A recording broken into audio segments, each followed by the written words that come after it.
Saudações em Cristo, meus amados irmãos.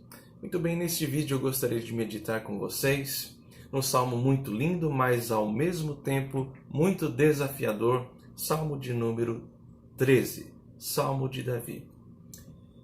No início aqui apenas os dois primeiros versículos. Diz assim: Até quando, Senhor, esquecer-te-ás de mim para sempre?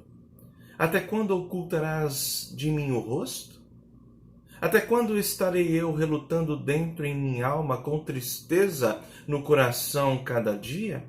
Até quando se erguerá contra mim o meu inimigo?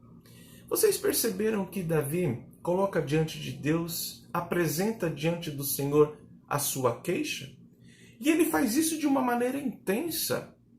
Reparem, ele diz ao Senhor, ele apresenta ao Deus da sua vida 4 perguntas. 4 até quando?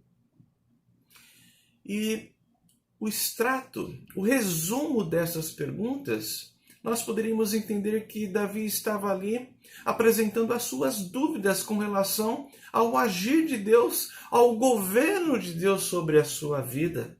Davi então faz isso com grande liberdade e transparência diante do Senhor, como quem pergunta: esquecer-te-ás de mim para sempre? Mas Davi não apresenta apenas diante do Senhor as suas dúvidas, as suas queixas, por que não? Davi também apresenta a sua súplica. Reparem agora no versículo, ou nos versículos 3 e 4.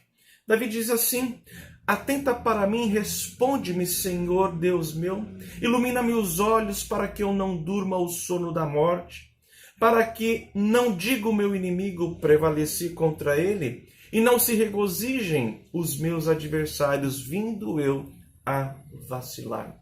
Após Davi então apresentar aqui a sua queixa diante do Senhor, ele apresenta agora a sua súplica. E ele faz isso praticamente em 3 aspectos. Primeiro ele diz: atenta para mim.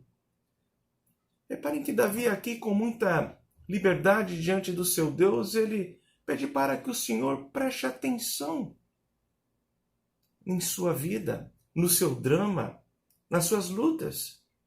Mas ele também pede por respostas da parte de Deus. Ele diz: responde-me, Senhor Deus meu. Ao mesmo tempo que é um pedido de resposta, é uma confissão de que Yahvé, o Senhor, era o seu Deus, e ele entende que apenas o Deus da sua vida poderia trazer uma resposta, uma orientação de fato, que seria abençoadora em sua vida. Mas Davi ainda pede por iluminação, ele diz: ilumina-me os olhos. Davi pede então por sabedoria da parte de Deus. Davi então, ele coloca com muita transparência e intimidade a sua súplica, pedindo que o Senhor atentasse para ele, respondesse ao seu coração, iluminasse a sua mente e os seus olhos com a sabedoria divina. Por fim, queridos irmãos, nos 2 últimos versículos, nós temos: no tocante a mim, confio na tua graça, regozije-se o meu coração na tua salvação. Cantarei ao Senhor, porquanto me tem feito muito bem. Meus irmãos, após Davi apresentar a sua queixa, após apresentar a sua súplica, Davi então apresenta agora a sua fé. Mais precisamente, Davi apresenta a sua fé na sabedoria de Deus. Meus irmãos, Davi diz: no tocante a mim, isto é, Davi está falando que mesmo não tendo por ora as respostas da parte de Deus, não entendendo por ora como Deus tem conduzido a sua vida, com esta aparente percepção de que o Senhor havia virado o rosto para ele, Davi diz: no tocante a mim, ou seja, no que compete a mim, Senhor, eu vou lhe apresentar a minha confiança, a minha fé. E ele diz: confio na tua graça. Meus amados irmãos, Davi já havia escrito, ou também escreveu, um versículo muito desafiador que diz que a graça de Deus é melhor do que a vida. Davi então apresenta-se ao Senhor, mesmo não tendo as respostas para os seus dramas, dizendo: no que compete a mim, eu confio que o Senhor é bom, eu confio que a tua graça reina sobre a minha vida e que a tua graça está sendo derramada na minha vida, ainda que eu não entenda as coisas que acontecem. Meus irmãos, isso me faz lembrar as palavras do próprio apóstolo Paulo. Palavras, na verdade, que Paulo ouviu de Jesus quando o nosso Senhor disse a Paulo: a minha graça, Paulo, é suficiente, a minha graça te basta.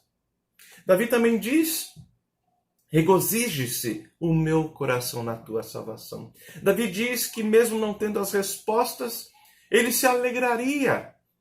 Ele se alegraria na salvação continuamente, porque ele entendia que ele não poderia jamais perder a alegria, o impacto da maravilhosa salvação de um Deus justo e santo na sua vida. Ele diz que ele se alegraria. Isso também me faz lembrar das palavras de Neemias, quando ele diz que a alegria do Senhor é a nossa força. Davi, então, confessa que continuaria confiando na graça de Deus, que se alegraria na salvação do seu Deus. E por fim, Davi diz: cantarei ao Senhor, porquanto me tem feito muito bem.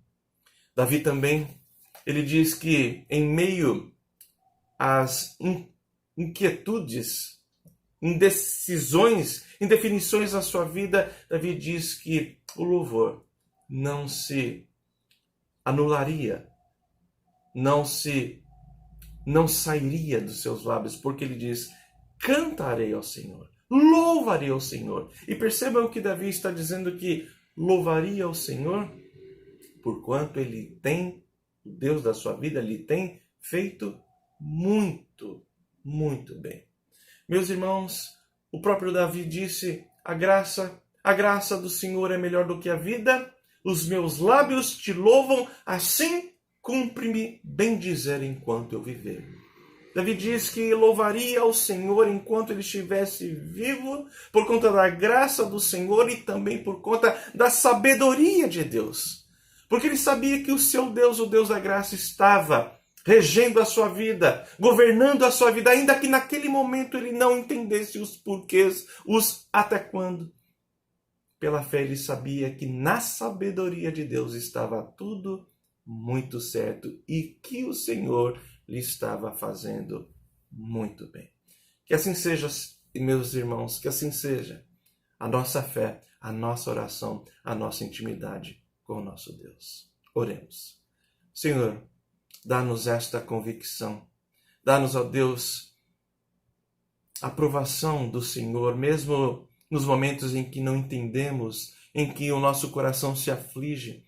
Dá-nos, ó Deus, a graça de nos apresentarmos ao Senhor, renovando os nossos votos de confiança, de alegria e de louvor ao Teu nome. Nós oramos agradecidos em o nome de Jesus. Amém. Deus abençoe, amados. Forte abraço.